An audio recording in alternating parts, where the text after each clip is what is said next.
At my granddaughter's wedding, I was supposed to sit in the first chair. Not because I needed attention, because she asked me for it. "Grandpa," she told me, "if I get nervous, I need to see you before I walk."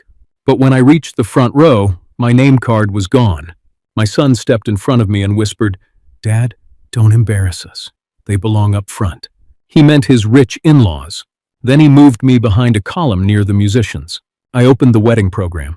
It still said, "Reserved, grandfather of the bride." When my granddaughter walked in, her eyes went straight to that first chair. She searched for me and did not find me. "Welcome to Final Act Revenge. Tell me where you're watching from and what time it is. Please take care of your health while you listen." Because my son thought he had only moved an old man. He didn't know what else was sitting under my name. My name is Gabriel Donovan. I am 69 years old, and I live in Santa Fe, New Mexico, where the light makes even an old wall look like it is holding a memory. For most of my life, I taught music in public schools. Choir, piano, basics, a little trumpet when the budget forgot we needed a real band teacher. I was never famous. I never stood on a grand stage. Most days, my audience was a room full of children tapping pencils, whispering, and pretending they did not care until a song found them. I learned early that every child needs one steady face in the room. Not a perfect face, a present one. When a sixth grader had to sing alone for the first time, I watched their eyes search the crowd. If they found a parent, a grandparent, a teacher, anyone smiling like they believed the child would survive the next note, the child usually did. My wife, Alma, understood that better than I did. Alma Donovan worked as a reading aide at an elementary school and played piano for the church choir on Sundays. She had small hands, but when she touched a keyboard, the whole room seemed to sit up straighter. She used to say, "A child should never have to search the room for the person who loved them first." I kept that sentence after she died. I also kept my old tuning fork. Silver, scratched, nothing special to anyone else. I carried it in my jacket pocket for habit, the way some men carry a pocket knife. Before a concert, before a school recital, before a church performance, I would tap it lightly and listen for the note. A piano goes out of tune slowly. So does a family, if nobody listens. My granddaughter, Marissa Donovan, was the child I listened for the most. She was 24 when she got married, an elementary art teacher with paint on her sleeves more often than makeup on her face. But to me, she was still the little girl who brought me drawings of houses with purple roofs and asked if clouds could have music inside them. Her mother was gone too soon, and my son Patrick was always working. Hospitality sales, client dinners, hotel conferences, people to impress. So Marissa and I built our own small world. Saturday museum walks, thrift store picture frames, school art shows in noisy gyms, piano benches where she sat beside me and pressed one careful key at a time. Whenever she had to stand in front of people, she looked for me. "Grandpa," she said once after a third-grade art presentation, "when I see you, I remember I can finish." That stayed with me, maybe more than it should have. A few months before her wedding, Marissa called me at night. Her voice was bright, but there was a little tremble under it. "Grandpa, I want you in the first chair." I laughed softly. "First chair? I haven't played in an orchestra in years." "I mean at the wedding," she said. "Bride's side, first row, first chair. If I get nervous, I need to see you before I walk." I promised her. Not casually. A promise like that is not about seating. It is about being found. Patrick knew about that promise. He also knew the Bradfords were the kind of people he had spent half his life trying to impress. Sterling Bradford owned luxury properties. Blythe Bradford served on gallery boards and smiled like every room needed her permission to arrange itself. Patrick was not a bad son in the simple way stories like to make people bad. That would be easier. He loved Marissa. I believe that. But he had grown ashamed of ordinary things. My old suits, my retired teacher stories, the way I tuned church pianos for extra money. The way I still said please to waiters and thank you to janitors because Alma raised me to notice who kept a room standing. Patrick wanted the Bradfords to see him as equal, and somewhere along the way, he decided I made that harder. I saw it before the wedding. Small things. Dad, maybe wear the gray suit, not the brown one. Dad, don't mention tuning pianos unless someone asks. Dad, the Bradfords are formal people, so just keep things simple. Simple. That word can sound kind until you realize someone is using it to mean invisible. Still, I told myself he was stressed. Weddings make people foolish. Status makes them worse. I believed I was going to San Rosario Chapel to keep one promise to my granddaughter. I did not know my own son had already traded that promise for a place beside people he thought mattered more. The first time I met Sterling Bradford, he shook my hand like he was accepting a delivery. Not rude, not warm either, just finished with it before I was. He was a real estate investor, the kind of man who could look at an old building and see rental yield before he saw the people who had lived there. His suit fit perfectly. His shoes looked untouched by weather. When he spoke, everyone around him seemed to understand that interrupting was not part of the arrangement. Blythe Bradford was softer on the surface. That made her sharper underneath. She served on gallery boards, charity committees, and foundation lunches where people used words like access and community while deciding who sat close enough to be photographed. She had a careful smile, the kind that never wasted itself on someone who could not improve a room. Kyle Bradford, Marissa's fiancé, was not cruel. That is important. He was young, pleasant, and used to being carried by decisions already made for him. He loved Marissa in the gentle way young men love before they understand that marriage sometimes requires choosing your wife over the family table you were born into. A month before the wedding, Patrick invited me to dinner with them. "Just be yourself, Dad," he said on the phone. Then he paused. "Maybe the quieter version." I should have said something. Instead, I ironed the gray suit. At dinner, Sterling asked about my work. "I taught music," I told him. "Public school. These days I tune pianos part-time." He nodded. Honest work. There it was, the compliment that stops one step short of respect. Blythe smiled and said, "How charming. Marissa must have loved that sort of childhood influence." That sort, like music, thrift store frames, and school art shows were cute little decorations before the real families arrived. Patrick heard it. I know he did. His shoulders tightened for half a second. Then he laughed too quickly and changed the subject to the wedding menu. That was how he survived rooms like that. Not by defending where he came from, but by moving it out of the way. The Bradfords had opinions about everything: flowers, photos, processional timing, the order of family entrances. Blythe used the phrase visual hierarchy twice, which made me want to tap my tuning fork on a water glass and see if the whole table could still hear a human note. Sterling said, "The front row should reflect the families building their future." I looked at Patrick. He looked at his plate. Later, near the restaurant entrance, Blythe touched Patrick's sleeve and said softly, "A grandfather can watch from anywhere. Sponsors should be visible." I was not meant to hear it, but old music teachers hear more than people think. Patrick walked me to my car afterward. He seemed embarrassed, but not enough to be brave. "Dad, they're just particular." "So was your mother," I said. But Alma never confused particular with unkind. He looked away. "Please don't start."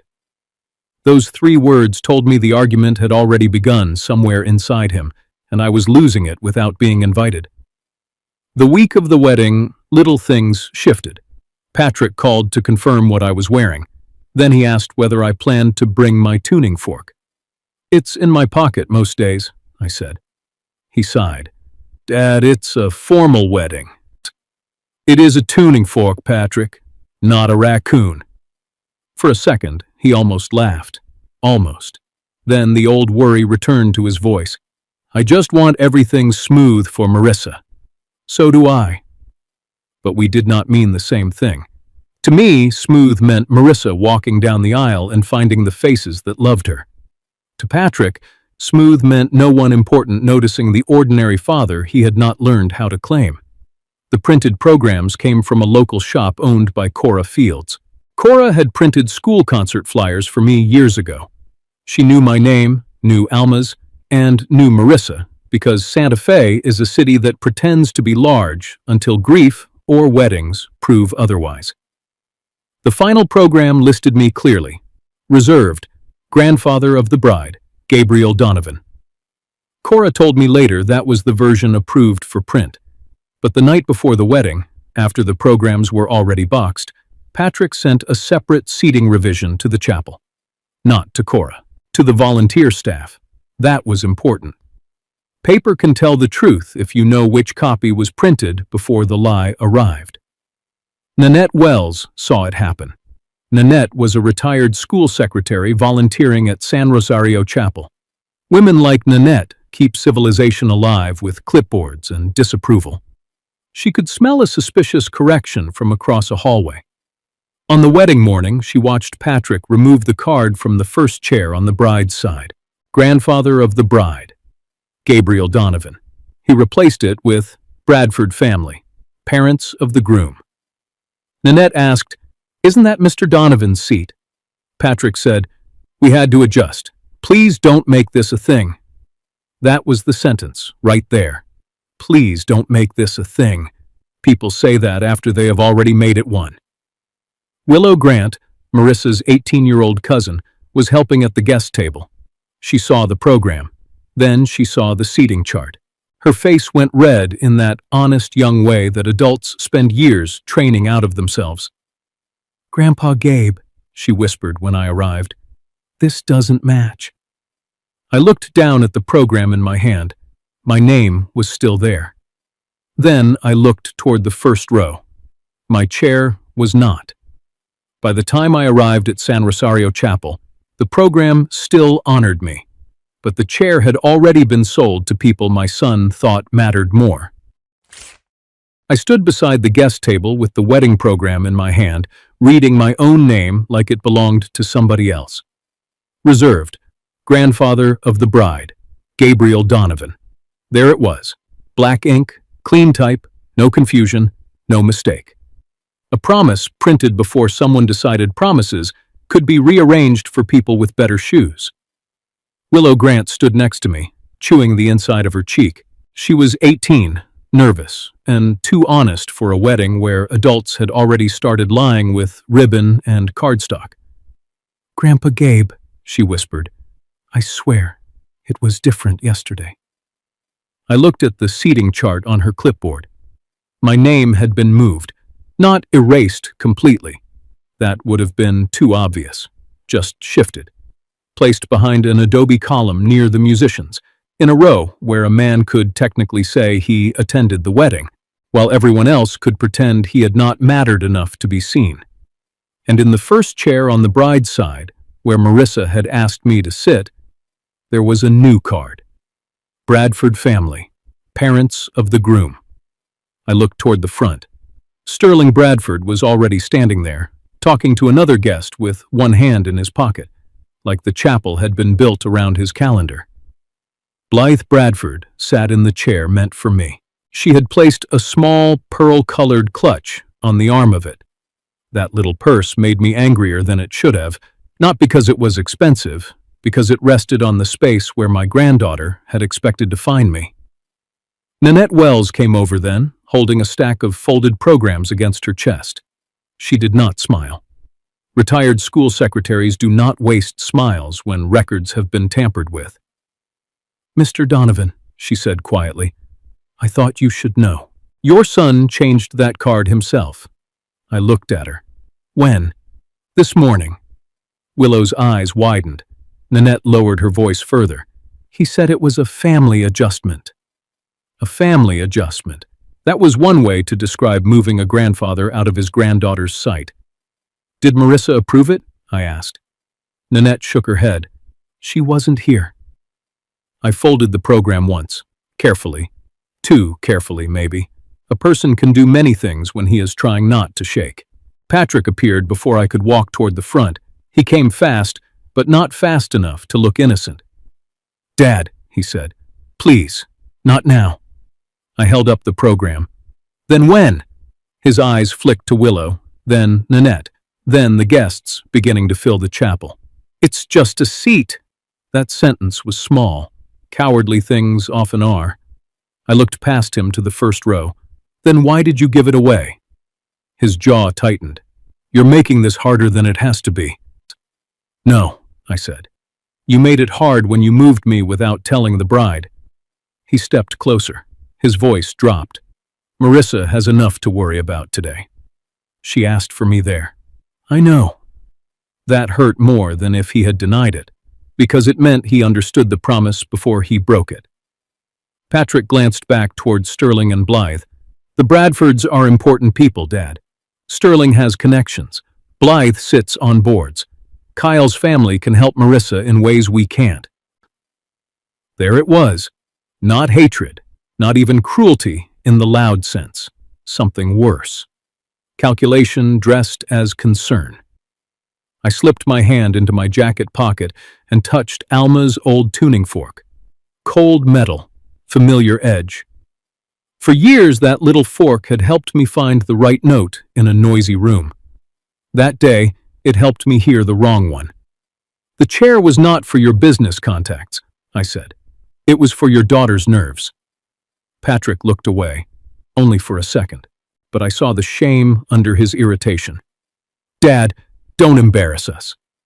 That line returned, sharper now. Us, not Marissa. Us. His image, his place beside the Bradfords, his need to prove that the Donovans were not just a retired music teacher, a dead church pianist, and a girl who became an art teacher because somebody once told her colors mattered. Willow's phone buzzed. She looked down, then turned the screen toward me. "I found it," she whispered. It was a photo of the original seating email from Cora Fields's print shop. The file had been sent 2 weeks earlier, with my name clearly marked in the first chair. Timestamp. Attachment. Bride's side front row. Gabriel Donovan. Then Willow swiped to another image. A later seating revision. Sent the night before. From Patrick. My name moved behind the column. Bradford's moved forward. No explanation. Just placement. Patrick saw the screen and his face changed. "Willow," he said, "that's not your concern." She looked at him with the blunt disappointment only young people still have the courage to show. "It is if Marissa asks me where her grandfather is." He opened his mouth, closed it. For a moment, nobody spoke. Then music began testing softly near the front. A violinist drew one long note across the chapel, thin and trembling before settling into pitch. I knew that sound. A note trying to find itself. Patrick straightened his jacket. "Dad, I'm asking you to be reasonable." I looked at the program again, then at the chair, then at my son. "Reasonable is telling your daughter the truth before she walks down that aisle." He said nothing. That silence told me he had no intention of doing it. So I did what old men learn to do when their hearts are breaking in public. I folded the proof. I put the program in my inside pocket. I kept the tuning fork in my hand. And I let my son believe, for a few more minutes, that moving a chair was the same thing as moving the truth. The program still honored me. The chair no longer did. And my son was asking me to pretend paper had lied louder than his hands. They seated me behind the adobe column 5 minutes before the music changed. It was not the worst seat in the chapel. That would have been easier to argue. It was worse than that. It was almost acceptable. Close enough for Patrick to say I was present. Far enough for Marissa not to find me when her knees started shaking. The musicians sat slightly ahead of me, 2 violins and a cello tucked near the side wall. One violinist kept adjusting her sheet music, and every time she leaned left, she covered the center aisle completely. I could see pieces of the chapel, a strip of flowers, half of the arch, the backs of expensive jackets. Blythe Bradford's pearl clutch resting where my hand should have been. I held the wedding program in my lap. My thumb stayed on the printed line with my name. Grandfather of the bride, Gabriel Donovan. Paper remembered me. My son did not. Willow stood near the sidewall, pretending to help a guest find a seat while watching me with angry eyes. Poor girl. She was too young to know that sometimes outrage burns hotter when it cannot be used. Nanette Wells gave me one last look from the back of the chapel. She knew. Old school secretaries always know when an adult has behaved like a child with better clothes. The music began. People stood. I stood too, slowly. One hand on the back of the chair in front of me. My fingers found the old tuning fork in my pocket and closed around it. Cold metal. One clean note waiting inside it. That was when Marissa appeared. My granddaughter, white dress, small bouquet, shoulders lifted just a little too high. She looked beautiful, yes. But more than beautiful, she looked human, nervous, young, brave in the way brides are brave when everyone is watching and their own heart is louder than the music. She took one step, then another, and her eyes went straight to the first chair. I saw it. Even from behind that column, I saw the exact moment she searched for me. Her gaze landed where I was supposed to be. Sterling Bradford sat there with his polished shoes angled neatly toward the aisle. Blythe Bradford smiled like she had been born to fill important spaces. Marissa's eyes moved once, quickly, confused. Not enough for most guests to notice, enough for me to feel it in my chest like a hand closing. She looked for me, and I was not there. That hurt more than Patrick's whisper, more than the moved card, more than the Bradfords. Because for 1 second, my granddaughter may have thought I had failed to keep the one promise she asked of me. Patrick stood near the aisle. He saw her look. I know he did. His face tightened. Then he turned slightly toward Kyle, pretending to adjust the timing of the procession. Cowardice can be very busy when truth enters a room. Rosalie Pierce, the photographer, lifted her camera right then. Click. I did not know it at the time, but she caught the whole thing. Marissa in the aisle, eyes reaching for the first chair. Sterling and Blythe sitting there. Patrick at the edge of the frame, looking away. Sometimes a photograph becomes a witness before anyone understands there will be a trial of memory later. Marissa continued walking. She found Kyle. She smiled. The ceremony moved forward as ceremonies do, carried by music and flowers, and the polite belief that nobody's heart is breaking in the wrong row. I did not stand up. I did not call Patrick's name. I did not walk to the front and pull my chair back like some wounded king in an old story. I wanted to. God help me, I wanted to. But Alma's voice came to me, softer than the violin. A child should never have to search the room for the person who loved them first. And I thought, she has already had to search once. I will not make her search for peace too. Before I tell you who I called from that chapel courtyard, let me ask you something. If your own son gave your seat at your granddaughter's wedding to wealthy in-laws, would you stay quiet to protect her day? Or would you make one call and let the truth enter the reception? Tell me honestly what you would have done. Because sitting there, I was not weak. I was counting the cost. There is a difference. Weakness lets people harm you because you are afraid. Restraint lets you choose the moment when truth will do the least damage to the innocent. Marissa was innocent. Her vows did not deserve to become my son's trial. So I stayed behind that column and listened. I heard pieces of the ceremony. Love, promise, patience, family. Those words floated through the chapel, while my own family sat rearranged by status. When Marissa said her vows, her voice steadied halfway through. I was proud of her, even then, especially then. Kyle's voice shook more than hers. He looked nervous, not cruel. That mattered to me. A weak man can still grow stronger if someone teaches him what weakness costs. The Bradfords sat straight in the first row, perfectly framed. Patrick stood where cameras could catch him. And I stayed in the place he had decided was safe for me. Safe for his image, not for my heart. When the ceremony ended, people clapped. I clapped too. Quietly, honestly. Because Marissa had still married the man she loved, and I would not let Patrick's shame steal every good thing from that room. As guests began moving toward the courtyard, Willow slipped beside me. Her voice was barely a whisper. "Grandpa Gabe." I looked in at her. She held up her phone. I found the original seating email. On the screen was the first version. Bride's side. Front row. First chair. Gabriel Donovan. Then she showed me the revised one. Sent late the night before. From Patrick. My name moved behind the column. Bradford's moved forward. Willow swallowed. Marissa doesn't know. I looked toward the chapel doors, where my granddaughter was laughing through tears while people hugged her. Then I looked back at the two seating emails. One showed the promise. One showed the betrayal. I folded the program and slipped it into my coat pocket with the tuning fork. I did not stay quiet because I was weak, I said. Willow looked at me, confused. I watched Patrick shake Sterling Bradford's hand like he had just secured something important. Then I finished the thought.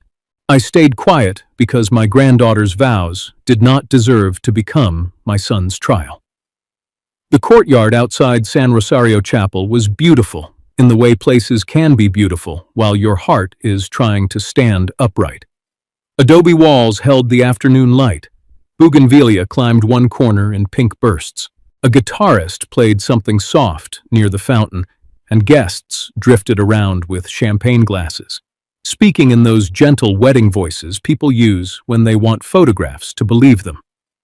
I stood alone beneath a small olive tree. The program was still in my coat pocket. So was Alma's tuning fork. And on Willow's phone, sitting between us like evidence, were two seating emails. One honored a promise.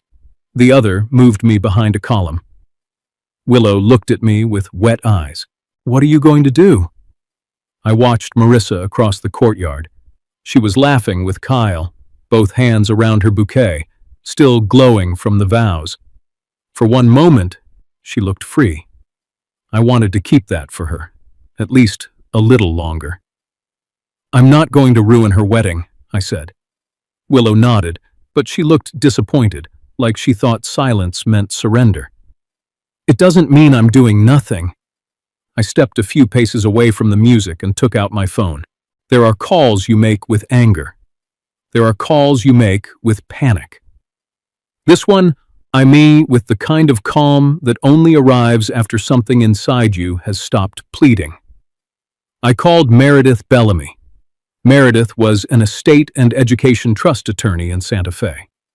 She had handled Alma's final paperwork, then years later helped me set up something private for Marissa.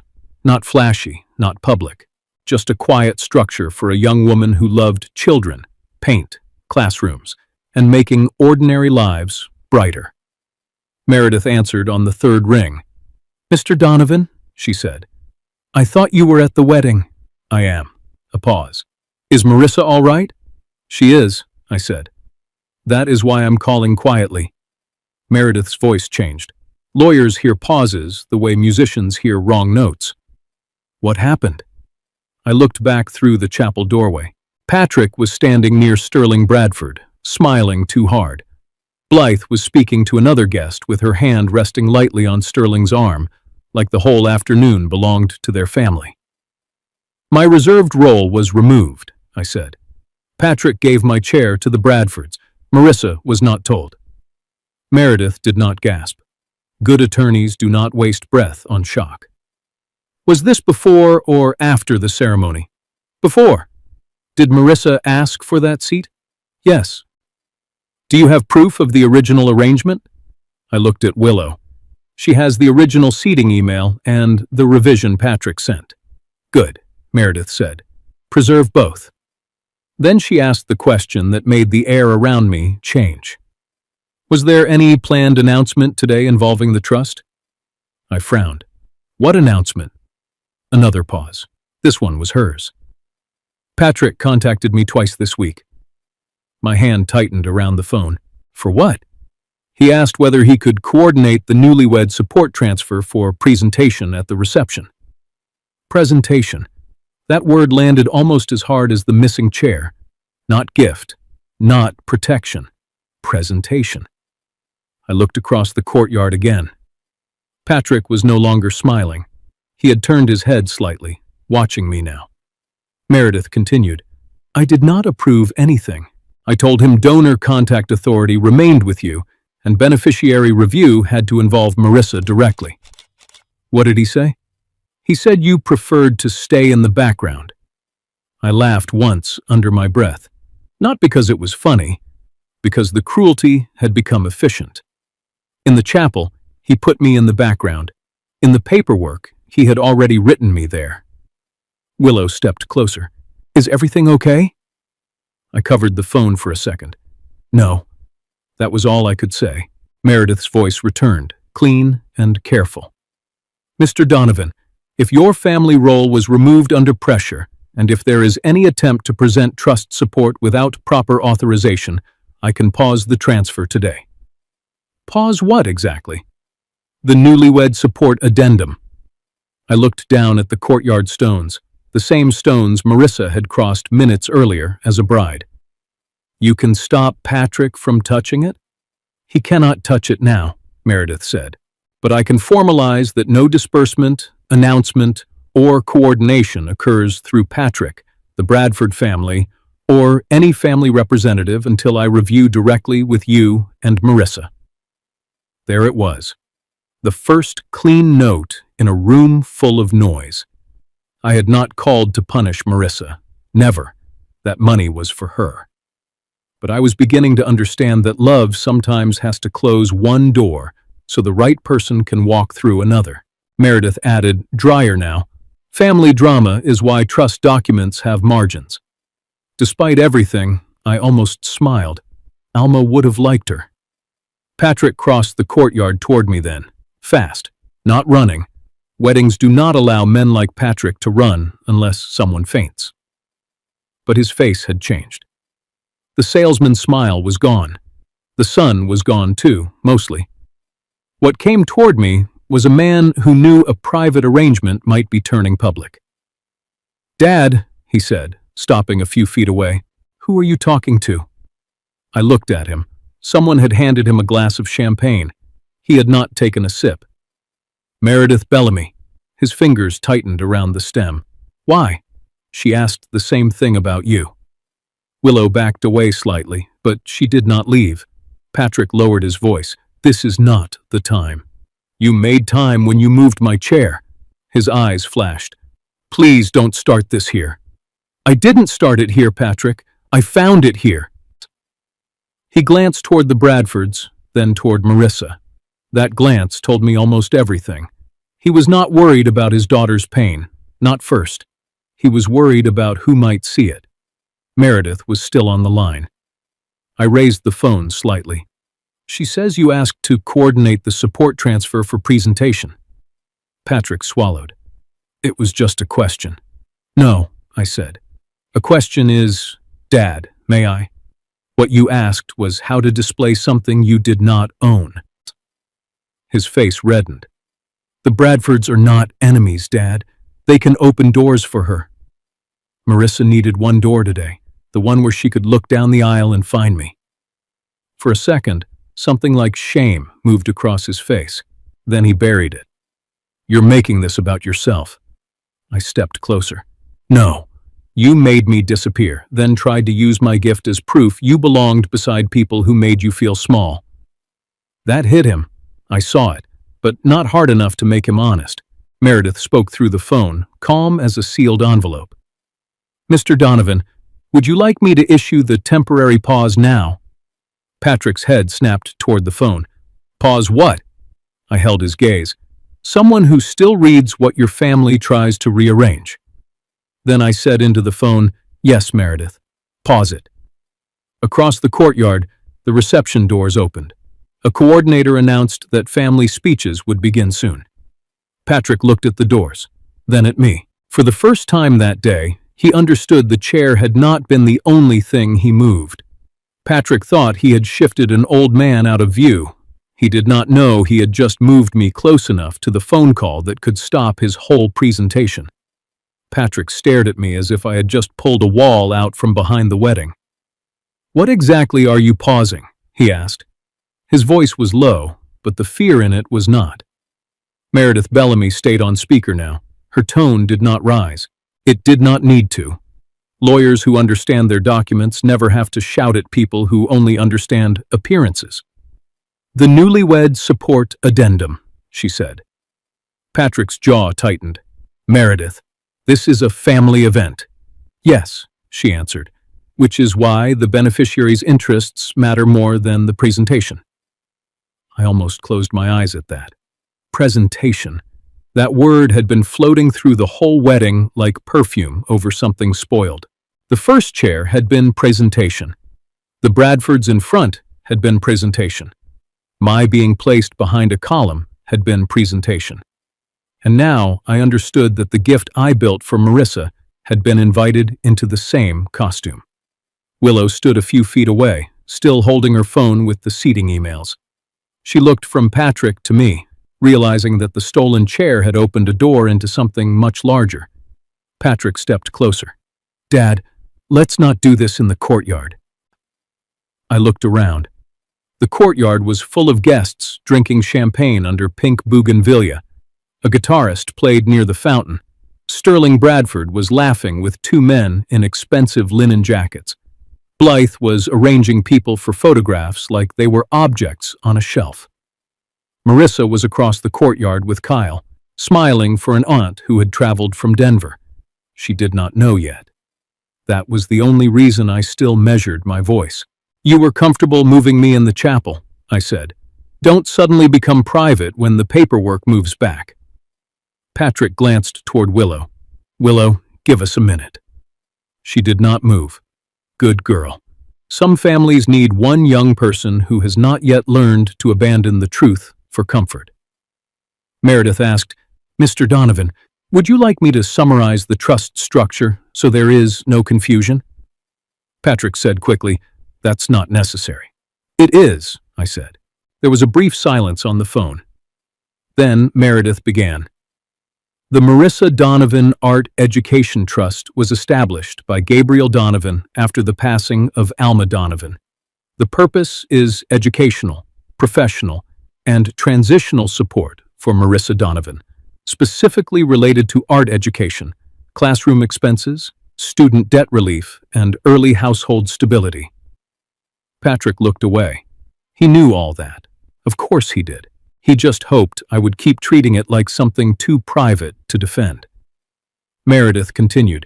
The pending newlywed support addendum totals $92,000. Willow's eyes widened. Patrick closed his eyes for half a second. There it was. Not a fortune in the world Sterling Bradford lived in, perhaps, but to a young elementary art teacher starting a marriage in 2026, with rent rising, groceries climbing, student loans hanging over her, and teacher salaries stretched thinner than patience. $92,000 was not decoration. It was breathing room. Meredith listed it carefully. $31,000 allocated toward student loan support. $18,000 reserved for first classroom and art supply needs. $28,000 available for first home savings if Marissa independently chooses that direction. $15,000 held as an emergency transition reserve. Every number had a purpose. Every dollar had a reason. Alma and I had not built that fund for applause. We built it because we knew love should sometimes arrive quietly enough that pride does not have to beg. Patrick rubbed the back of his neck. Dad, I know what the trust is. No, I said. You knew what you wanted it to look like. That one hit him. Meredith added, under the terms, Mr. Gabriel Donovan remains the controlling donor contact. Patrick Donovan is not trustee. Sterling and Blythe Bradford are not parties. Kyle Bradford is not a party. Marissa Donovan is the beneficiary. Patrick's face reddened. You make it sound like I was stealing from her. Meredith did not answer emotionally. I am describing authority. That was worse for him. Facts often are. Patrick turned to me, dropping his voice again. I was trying to help Marissa start married life strong. She asked for me in the first chair. That has nothing to do with this. It has everything to do with this, I said. Because you wanted my money close and my face far away. His mouth opened, then closed. The truth had found the exact note. For a second, I remembered Patrick as a boy, sitting beside Alma at our upright piano. He used to hate practicing scales. He wanted to play songs before he learned where the notes lived. Alma would tap the bench and say, "You cannot skip the foundation and still expect harmony." He never liked that lesson. Apparently, he still did not. Meredith said, "Mr. Donovan, I received 2 emails from Patrick this week regarding coordination." Patrick snapped, "They were procedural." Meredith replied, "One email asked whether the support could be announced during the reception as a Donovan-Bradford family contribution." Willow's mouth fell open slightly. I looked at Patrick. He did not look at me. Meredith continued, "A second email requested simplified language for presentation, stating that Gabriel Donovan preferred to remain in the background." The courtyard sound thinned. Music, glasses, soft laughter. All of it moved far away. Background. He had written me there before he seated me there. "You told her I preferred the background?" I asked. Patrick swallowed. "Dad, you hate attention." "I hate vanity," I said. "That is not the same as being erased." He flinched, and for one moment I almost pitied him. Almost. Because I could see the shape of his fear. He feared the Bradfords, not physically, socially. He feared their judgment, their wealth, their polished world, their ability to make him feel like a boy in the wrong shoes. And rather than stand beside the father who raised him, he tried to hide me where their eyes would not have to adjust. That is the terrible thing about shame. It rarely attacks the people who caused it. It turns around and wounds the people who would have loved you anyway. "Dad," Patrick said, and now he sounded tired. "You don't understand how these people work." "I understand exactly how they work. They made you believe my chair was negotiable." He looked toward Sterling. "So what? You're going to punish Marissa because you got your feelings hurt?" I stepped closer. My voice stayed calm. That mattered. "I am not taking the gift away from Marissa. I am taking it away from the hands trying to hold it for her." Meredith said, "That is legally accurate. A temporary pause does not revoke beneficiary support.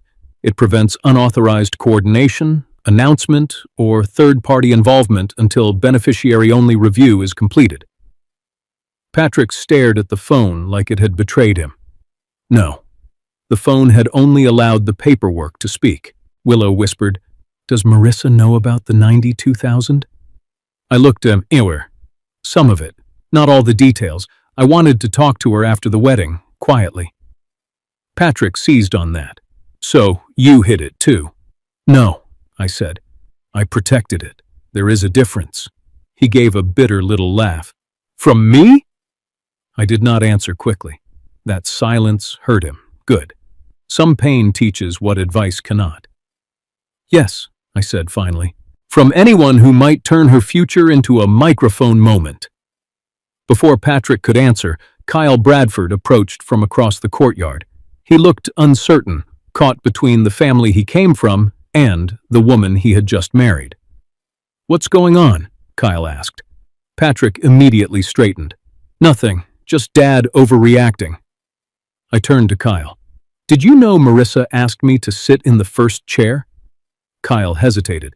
A weak man always pauses before disappointing everyone. "I knew she wanted you near the front." "Did you know I was moved behind a column?" His eyes shifted to Patrick. "I knew there was a seating adjustment." Willow muttered, "That is one ugly way to say theft." Patrick snapped, "Willow!" I raised one hand slightly. "No, let her keep the honest language. The adults seemed to be running short. Kyle looked ashamed, not enough to fix anything yet, but enough to know he had been part of something small. Meredith returned to business. Mr. Donovan, I am sending a temporary pause notice now. It will state that the newlywed support addendum is pending beneficiary-only review. No announcement, no transfer coordination, no joint family presentation, no Bradford involvement. Patrick's face changed at the last line. That's unnecessary. Meredith asked, Are the Bradfords parties to the trust? No, but then it is necessary. I almost smiled, only a little. Alma would have enjoyed Meredith's manners. Polite enough for church, sharp enough for court. A notification appeared on my phone. Email from Meredith Bellamy. Subject, temporary pause, newlywed support addendum. I opened it. There it was. Formal, clean. A line drawn where Patrick had assumed there would only be softness. Patrick looked at the screen. You're really doing this. I already did. You're going to embarrass me in front of them. I looked toward the first chair through the chapel doors. Empty now. Ribbons still tied to the side. The card with my name missing. You embarrassed yourself when you made your daughter search for me. He said nothing. That was the first honest thing he had done all day. Meredith asked if I needed anything else. I looked at Patrick, at Kyle, at Willow, and then across the courtyard where Marissa still smiled in her white dress, not yet knowing how close her future had come to being turned into a status prop. No, I told Meredith. For now, let the wedding continue. Patrick blinked. You're not telling her? Not before dinner. Not like this. His relief came too quickly. I saw it. So did Willow. I slipped the phone back into my pocket. Do not mistake restraint for surrender, Patrick. The guitarist changed songs near the fountain. Guests began moving toward the reception hall. Somewhere inside, microphones were being tested for speeches. Patrick looked toward the doors, and for the first time that day, he seemed less worried about where I was sitting, and more worried about what I could stop from being said. The chair they took from me was wood and ribbon, but the future they were trying to display was paper, signatures, and my name at the bottom.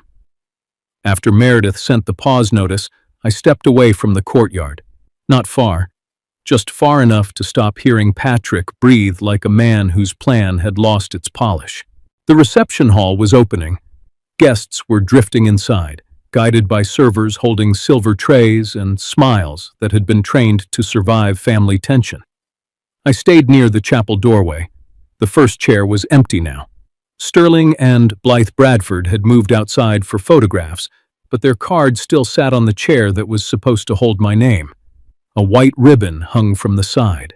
Soft, pretty, useless. I reached into my coat pocket and pulled out the folded wedding program. The paper had creased where my fingers had held it too tightly. Reserved, grandfather of the bride, Gabriel Donovan. There are some humiliations that become worse after the room empties. In the moment, pain has noise around it. Music, guests, movement. Someone adjusting flowers, someone whispering about the schedule. But afterward, when you see the empty chair sitting there like nothing happened, that is when the insult stops performing and starts settling into your bones. Rosalie Pierce, the photographer, found me there. She was a careful woman in her late 30s, with 2 cameras hanging from her shoulders and the cautious face of someone who had seen too many family arguments through a lens. Mr. Donovan? I turned. Yes? She held her camera close, not like a tool now, but like evidence she wished she did not have. I don't want to intrude, she said, but I think you should see this. My first instinct was to say no. Old men learn to refuse new pain when the day has already given them enough. But something in her voice stopped me. She turned the camera screen toward me. The photograph was bright and beautiful at first glance. Marissa at the chapel entrance.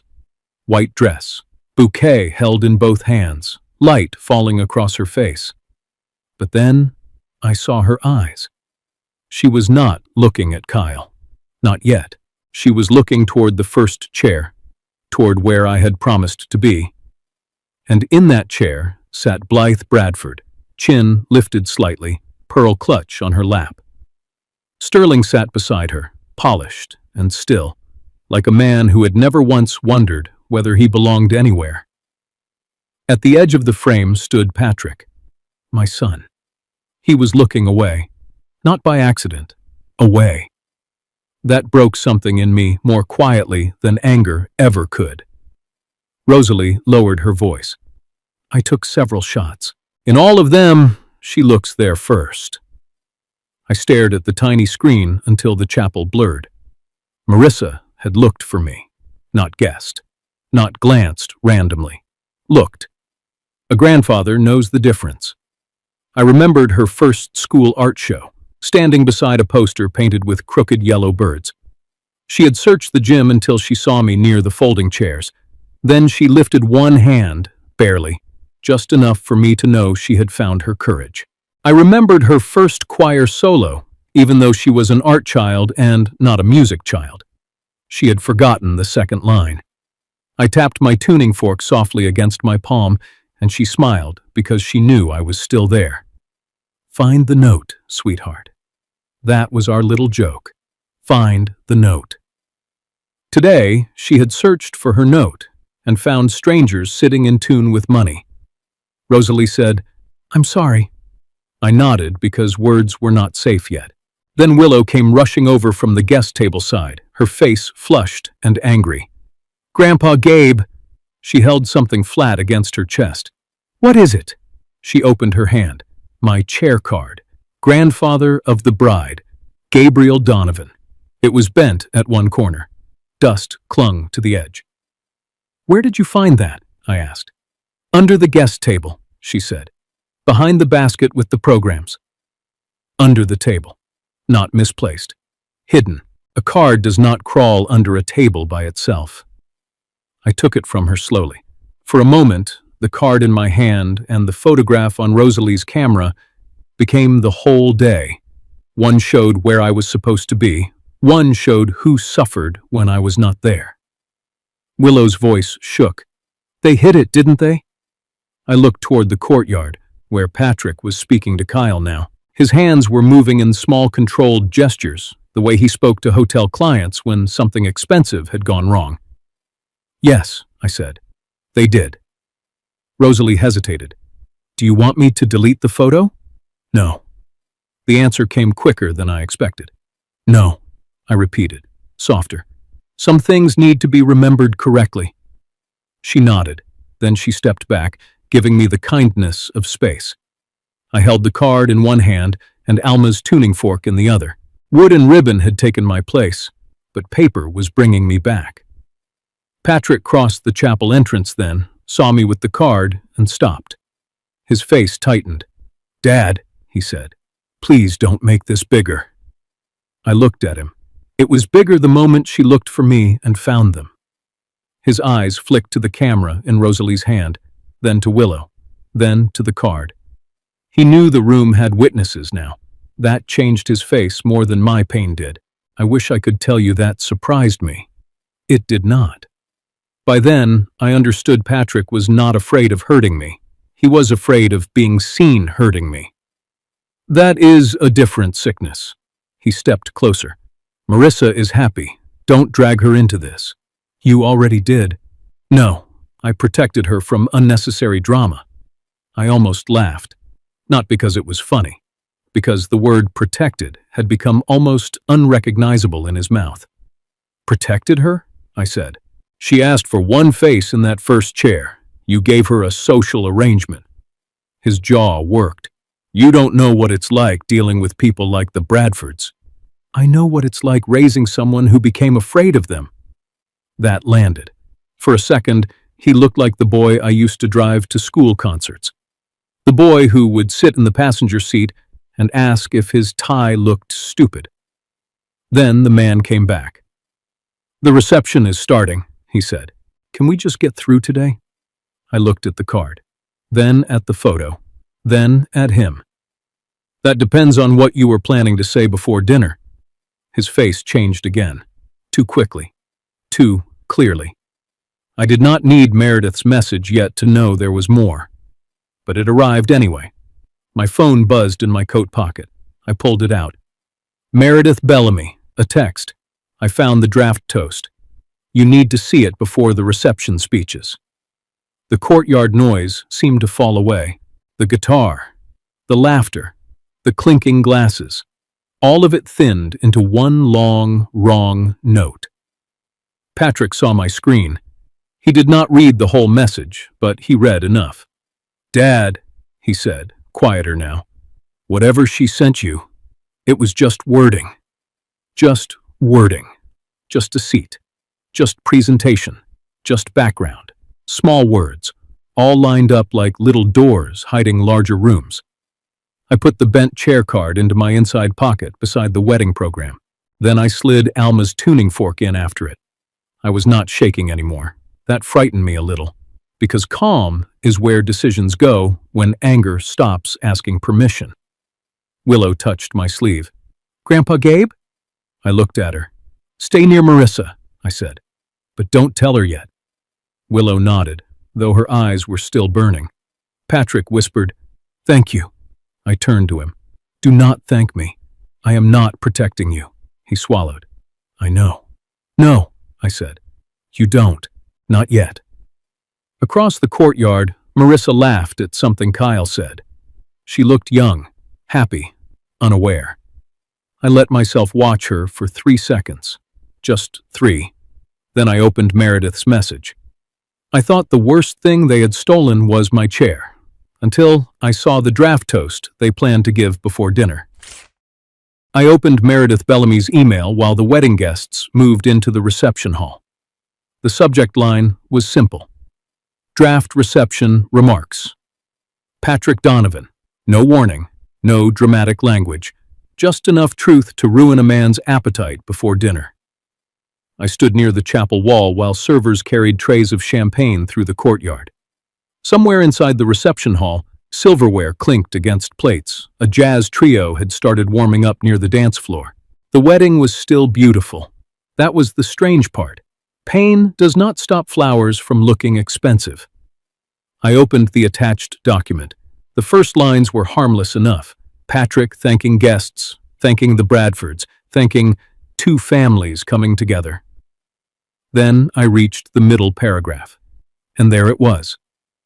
The Donovan family is proud to help Marissa and Kyle begin their future with meaningful support as they start their first home together. I read the sentence twice, not because I misunderstood it, because I understood it perfectly. No mention of Alma, no mention of the trust, no mention of the grandfather who spent years quietly building that support, one careful deposit at a time. Just the Donovan family, a polished phrase wide enough to hide theft inside it. I kept reading. With both families working together, Marissa and Kyle are beginning married life surrounded by generosity, guidance, and opportunity. And both families. That was the trick. The money would come from me. The applause would belong to the room. I scrolled lower. Another line waited there like a knife wrapped in ribbon. My father has always preferred staying in the background, but his support has helped shape this day. Background. Again. He had not only moved me physically, he had rewritten me socially. I laughed softly under my breath. Not loudly, just enough to hear how tired it sounded. Rosalie Pierce passed nearby with her camera bag and paused when she saw my face. Mr. Donovan? I handed her the phone. She read quietly, then looked up slowly. Oh. That single word carried more honesty than the whole speech. Willow appeared a moment later, still carrying seating folders under one arm like she needed paperwork to keep herself from exploding. What happened? Rosalie handed her the phone. Willow read the paragraph and her cheeks went red instantly. He was going to announce your money? No, I said. He was going to announce his image using my money. That distinction mattered a lot. Willow shook her head. He sounds like he's introducing sponsors at a fundraiser. Exactly. Not family. Presentation. The same disease wearing a tuxedo now. Another message from Meredith arrived underneath the attachment. There is more. Scroll down to the email chain. So I did. Below the draft toast sat forwarded emails between Patrick and Meredith. Patrick had written, "For presentation purposes, it would help if the support could be framed as a family contribution during the reception remarks." Presentation purposes. I kept scrolling. Another message. "The Bradfords are very formal people, and I want the optics to feel balanced between both families." Optics. There it was again. My granddaughter's future reduced to visual management. Then came the line that finally stopped me breathing for a second. "My father prefers to stay in the background and would likely be uncomfortable with direct recognition." I stared at that sentence for a long time, because somewhere under the manipulation sat something uglier than greed. Shame.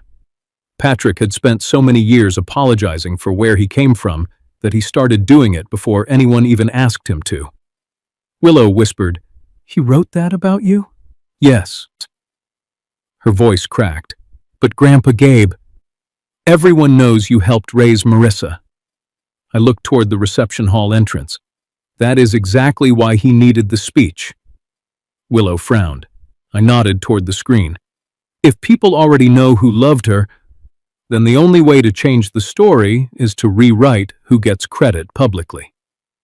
Rosalie crossed her arms tightly. He was turning affection into branding. That woman saw people too clearly for wedding work. Another forwarded item sat lower in the chain. This one was not from Patrick. It came from Blythe Bradford. Meredith must have attached it because Patrick had copied her accidentally during seating coordination. The message read, "Make sure the support acknowledgement happens after the Bradford toast. The optics will feel stronger that way." Then another line underneath. "Your father seems sentimental. Better to keep the presentation clean." Clean? I almost smiled again. People like Blythe Bradford always use tidy words for ugly behavior. Clean, appropriate, balanced, elegant. What they mean is simple. Hide whoever lowers the market value of the photograph. Patrick approached before I could put the phone away. He saw Willow holding it, saw Rosalie's expression, saw my silence, and immediately knew the room had shifted against him. "Dad," he said quietly, "can we talk alone?" "No." The answer surprised him. Amigas. Good. For once, he should not get privacy while I carried humiliation publicly. His eyes moved to the phone. "She sent you the draft." "Yes."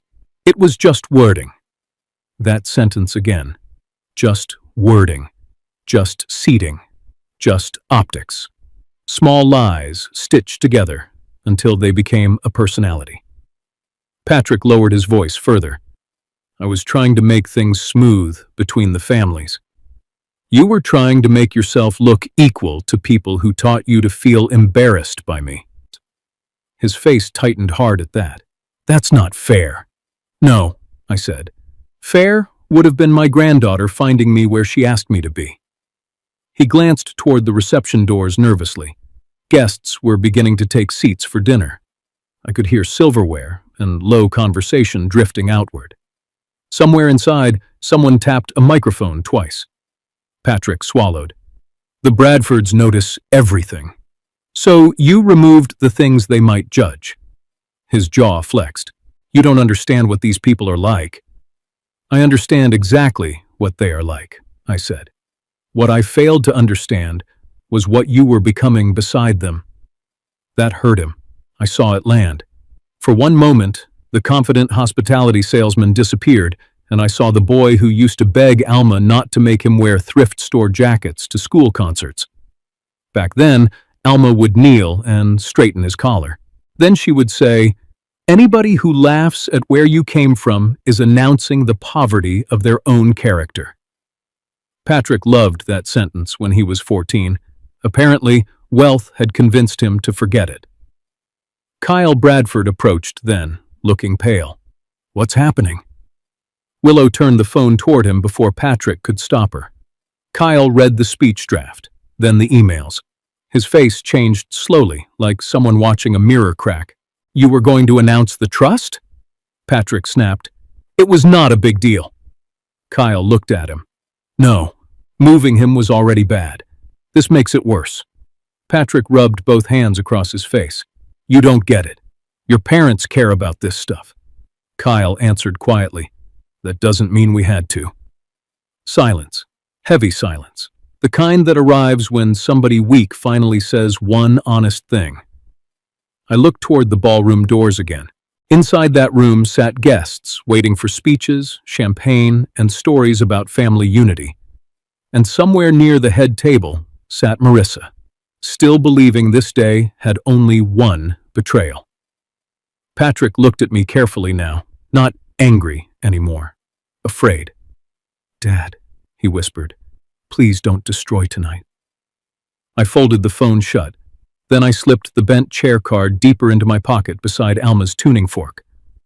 I am not the one who turned love into a performance. He closed his eyes briefly.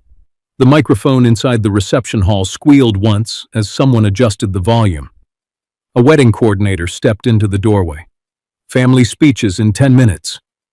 Patrick looked at the doors, then at me, and for the first time all day, he seemed less afraid of embarrassing me and more afraid of explaining me. The coordinator said family speeches would begin in 10 minutes. 10 minutes. That was how long Patrick thought he had to turn my gift into his presentation. 10 minutes to smile. 10 minutes to stand at a microphone. 10 minutes to make everyone believe the Donovans and Bradfords were two polished families joining hands over generosity, grace, and future plans. But truth does not need much time. Only a door. Meredith Bellamy appeared on my phone screen 2 minutes later, calm as ever, wearing reading glasses and the expression of a woman who had ended more family nonsense with one paragraph than most people ended with shouting. "Mr. Donovan," she said, "I have formalized the temporary pause." Patrick stood beside me, pale now. Kyle was still there too, looking like a man who had just realized silence had made him part of the furniture. Willow stood behind my shoulder. Rosalie stayed near the doorway with her camera lowered, not filming, not photographing, just witnessing. Meredith continued, "No announcement may be made regarding the newlywed support addendum without your approval, and Marissa Donovan's beneficiary-only review." Patrick said quickly, "Meredith, this is not necessary." She looked at him through the screen. "It is precisely necessary." That shut him up for one beautiful second. Then she added, "Patrick Donovan is not trustee. Sterling and Blythe Bradford are not parties to the trust. Kyle Bradford is not a party to the trust.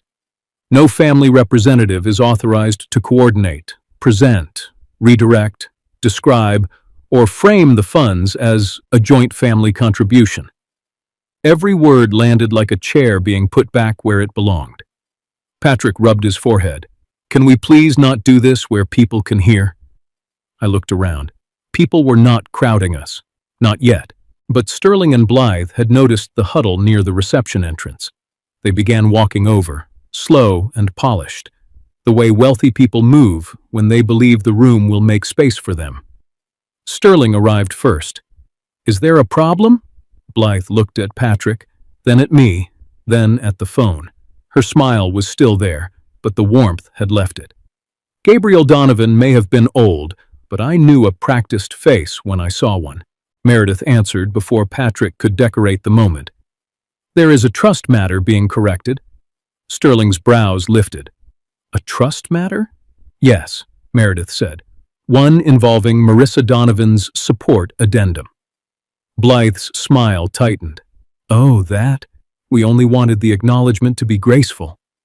I took the bent chair card from my pocket and placed it on a small side table between us.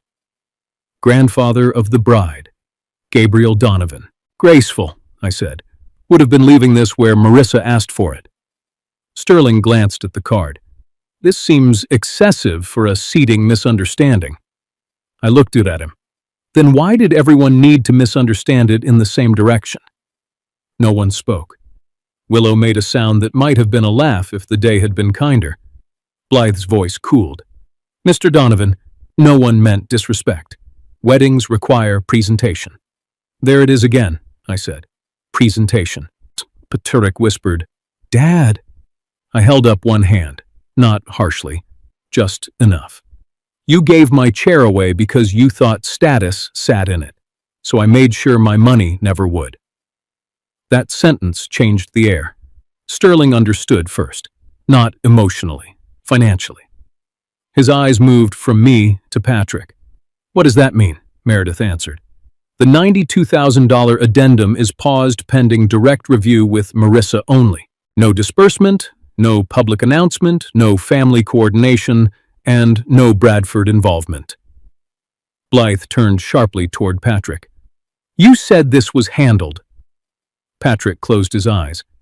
That was the moment I realized the Bradfords had not needed my money. Not really. They needed my money to appear in the right sentence. They wanted the story of matched families, clean optics, balanced generosity. They wanted a background grandfather's gift to shine under foreground names. Then Marissa walked in, still in her wedding dress, still holding part of her bouquet, still glowing enough that the room should have protected her from all of us.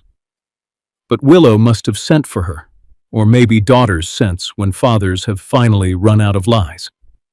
She stopped near the doorway and looked from face to face. What's going on? Patrick straightened too fast. Nothing, honey, just a small family thing. Marissa looked at me. Not him, me, Grandpa? I wanted to spare her, even then, maybe especially then.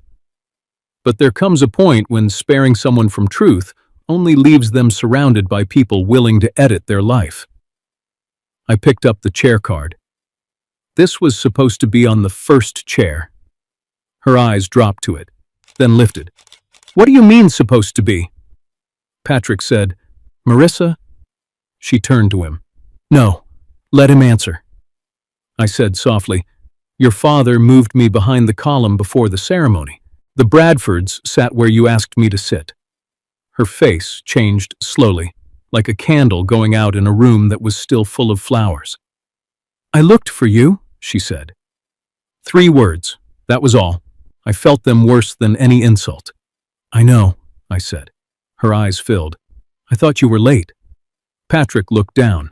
That was his confession before he had the courage to speak it. Marissa stared at him. You told me Grandpa got held up.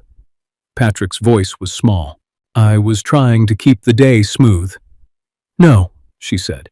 You were trying to keep him hidden. Blythe stepped in, voice smooth as polished stone. Marissa, sweetheart, this is not something to upset yourself over during your reception. Marissa looked at her. I'm already upset. Good girl. Alma would have loved that. Rosalie Pierce approached carefully. Marissa, she said, I took a photo during the processional. I wasn't sure whether to show it now, but... Marissa reached for the camera. Rosalie showed her. I watched my granddaughter see herself searching for me. I watched her see Sterling and Blythe in my place. I watched her see Patrick looking away. No one in that small group moved. The wedding continued around us, muffled now by walls and polite music. Guests laughed inside the hall, unaware that the center of the day had shifted from flowers to truth. Marissa handed the camera back. Then she looked at Kyle. Did you know? Kyle swallowed. I knew there was a seating adjustment. That is a coward's sentence, she said. He took it. He deserved it. I'm sorry, he said. I should have asked you. Yes, she said. You should have. Then Meredith spoke again, not unkindly. Marissa, I will review the support addendum with you directly after the wedding, if and when you are ready. No funds will go through your father, your in-laws, or anyone else. It remains yours to consider independently.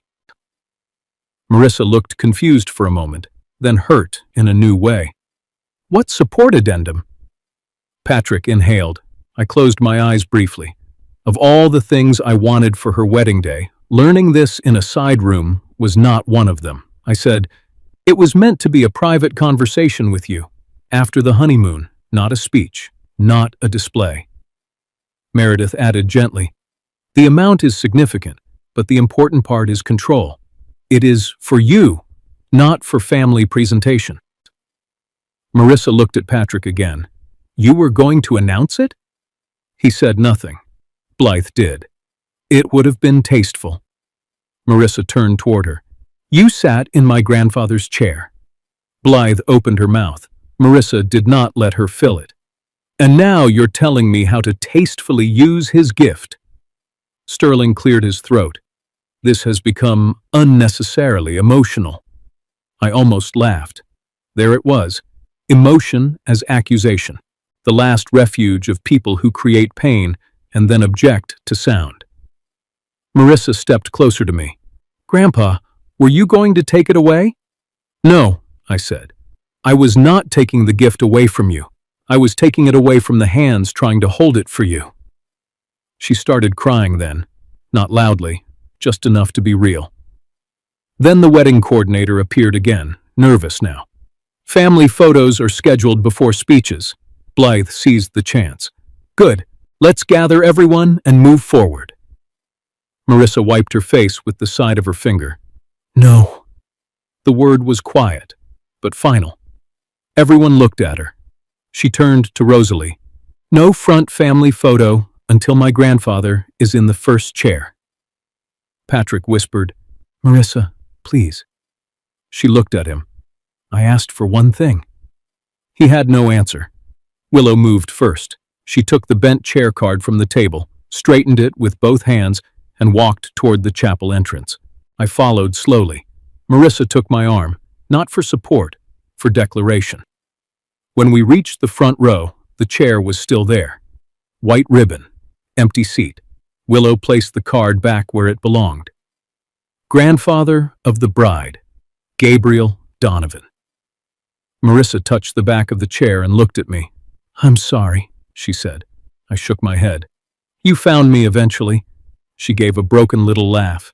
Then she pulled me beside her for the first family photograph. Not hidden, not background, not behind a column. First.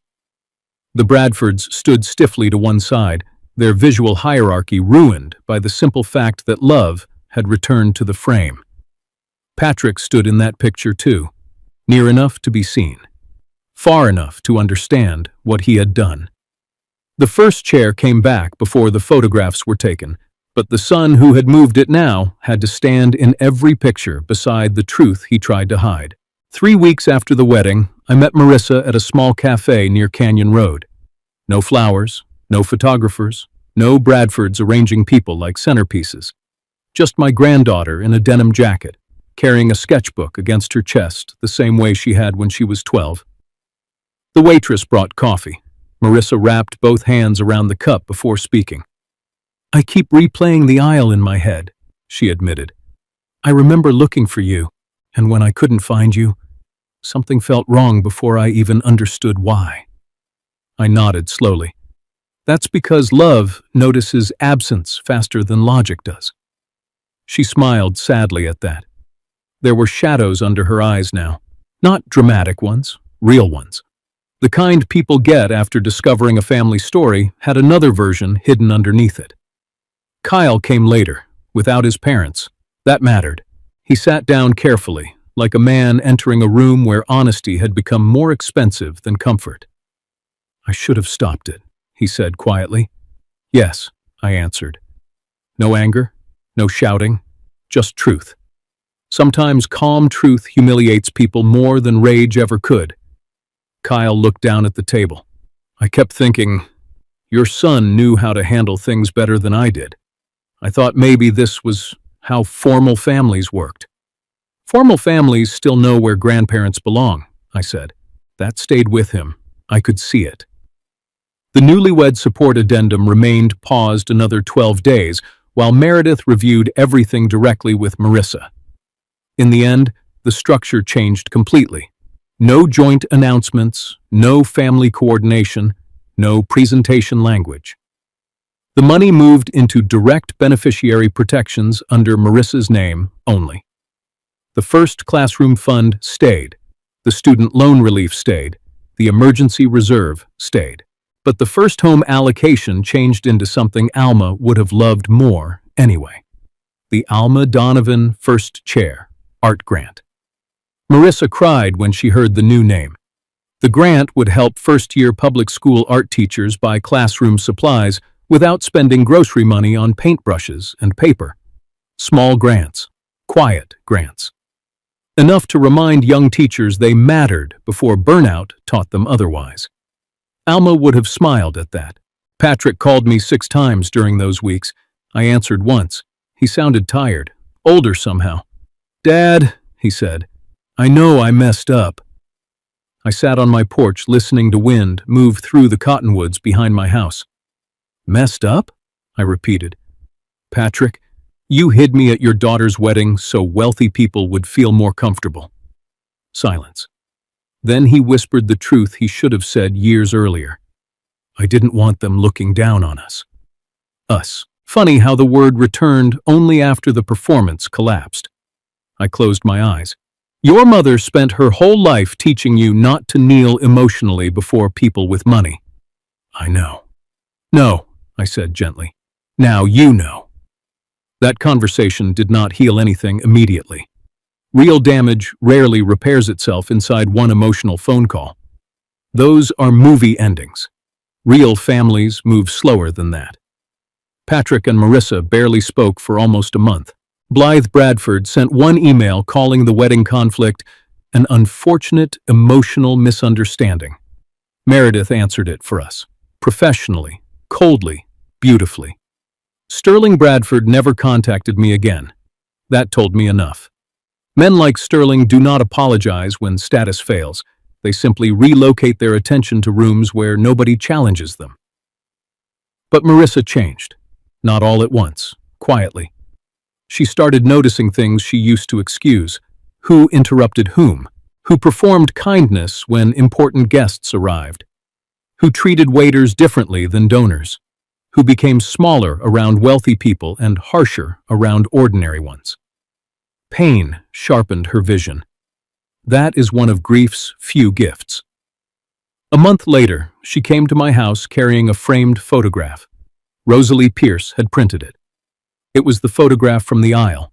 Marissa in white, eyes searching the front row. Sterling and Blythe in my seat. Patrick looking away. "I almost threw it out," she admitted. "But you didn't," I said. "No." She touched the frame softly. "Because I want to remember what pretending costs." That sentence nearly broke me. Not because it was cruel, because it was wise, too wise for someone her age. We placed the photograph beside Alma's old upright piano in my living room. Not to preserve humiliation, to preserve clarity.